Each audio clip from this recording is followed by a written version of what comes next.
Hoş geldiniz.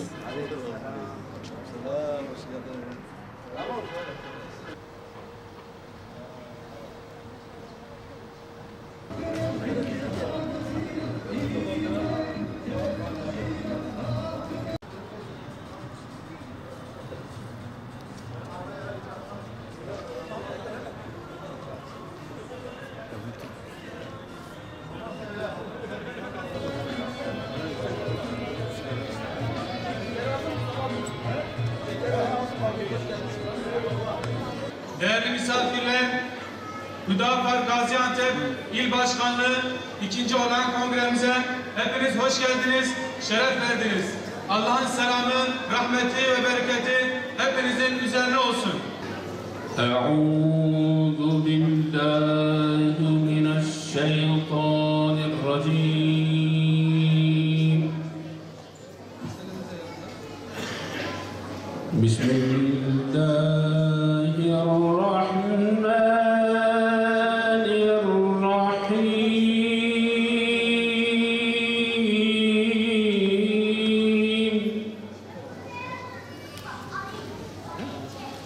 لقد صدق الله رسوله الرؤيا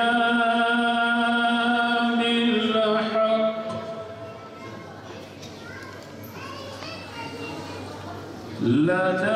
لتدخلن المسجد الحرام إن شاء الله آمنين. Özgürlük şiarındı senin, hakikatin yolundadır davandı senin. Seninle bir daha bir olsun mazlumlar bize. Sayın Genel Başkanım, siyasi parti ve sivil toplum kuruluşlarının sayın yöneticileri, sayın basın mensupları, saygıdeğer bayanlar, baylar ve sayın misafirler. Hepiniz hoş geldiniz, sefalar getirdiniz. Gaziantep ilimizin 2. olağan kongresinin hem Gazi şehrimize, Antep'imize, hem partimize, hem bütün memleketimize, insanlık ailesine hayırlar getirmesini Cenab-ı Mevla'dan niyaz ediyorum. Sayın Genel Başkanım, kıymetli misafirler, Hüdapar 2. olan ilk kongremize hepiniz hoş geldiniz, sefalar getirdiniz. Yaklaşık 3 yıl önce görevi devraldığımızda teşkilatlarımızla ilk toplantımızda Genel Başkanımızın talimatı gereği sürekli halkımızla iç içe olma yönünde bir yol haritası belirledik.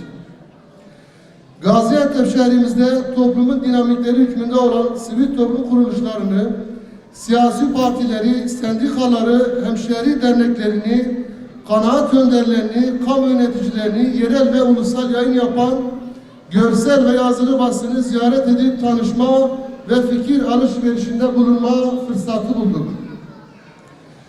Yoğun bir şekilde Şahin Bey, Şehit Kamil, Nizip, Oğuzeli, Nurdağ ilçelerimizin esnaflarını periyodik olarak ziyaret edip sorun ve sıkıntılarını dinledik, gücümüz nispetinde sorunlarına çözüm bulduk. Acılar paylaştıkça azalır, sevinçler paylaştıkça çoğalır düsturundan hareketle gücümüz nispetinde halkımızın taziye, hasta ve düğünlerinde yanlarında bulunduk. Sayın Genel Başkanım, gündüzleri bu çalışmaları yaparken sizin talimatınızla geceleri de boş durmadık. Tüm ilçe başkanlarımız ve teşkilatlarımızla birlikte yoğun bir şekilde ev ziyaretleri yapıp birebir yüz yüze halkımızla ilgi alakadar olup halkımızın gönlünde yer etmeye ve davamızın hedef ve amaçlarını anlatmaya çalıştık. Yaptığımız bu çalışmalar esnasında halkın belki de ülkenin siyasi tarihine bakarak haklı olarak seçim zamanı değil ve siz bizleri ziyaret ediyorsunuz, sorularıyla karşılaştık. Biz de diyoruz ki evet, doğrudur. Seçim zamanı değil. Ama bizler seçimden seçime halka söz ve vaatlerde bulunup seçimden sonra halkı unutan siyasetçilerden değiliz. Ve böyle bir siyasetten Allah'a sığınırız. Evet, çünkü bizler Hüdapar olarak oy avcılığı yapan ve seçim endeksli çalışan bir parti değiliz. Zira davamız büyük, yükümüz ağır ve sırtımızda mahşeri bir sorumluluk vardır. Bunun bilincinde olarak hareket etmekteyiz. Allah'ın izniyle çok kısa sürede teşkilatlanacak ve özellikle tüm mahalle ve köylerde temsilciliklerimizi oluşturacağız. Zira Hüdapar bir davadır ve adanmışların partisidir. Bu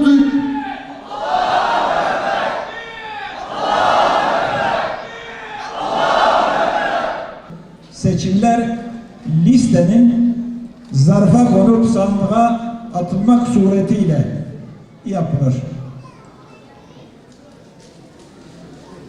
Şimdi gerek il yönetimi gerekse büyük kongre delegeliği için akıl ve nesil emniyetini güvence altına almak vesair gaye ve prensiplere Hüdapar'ın kurulmasının temel dinamikten bundan sonra da bu çalışmalar artarak devam edecektir. Bu çerçevede İl Başkanı Mehmet Nakşi Eret tarafından Nihat Yetkin, Faruk Göçer, Kadir Üstündağ İl İdare Kurulu yedek üyeliklerine 4. Seçim işleri ve yerel yönetimlerden sorumlu İl Başkan Yardımcılığı koordinasyonunun üst seviyede sağlanabilmesi, il genelinde teşkilatlanma çalışmaları yürüten parti olarak sivil vatandaşların katledilmesinin hiçbir mazeretinin olamayacağı kamuoyuna deklare edilmiştir. 15 Temmuz darbe girişimi sonrası üyelerimiz ile hemen meydanlara inerek darbenin püskürtülmesi amacıyla protesto gösterileri düzenlenmiş. İl Başkanımız Mehmet Nakşi Eret tarafından burada toplanan halkımıza hitaplarda bulunulmuştur.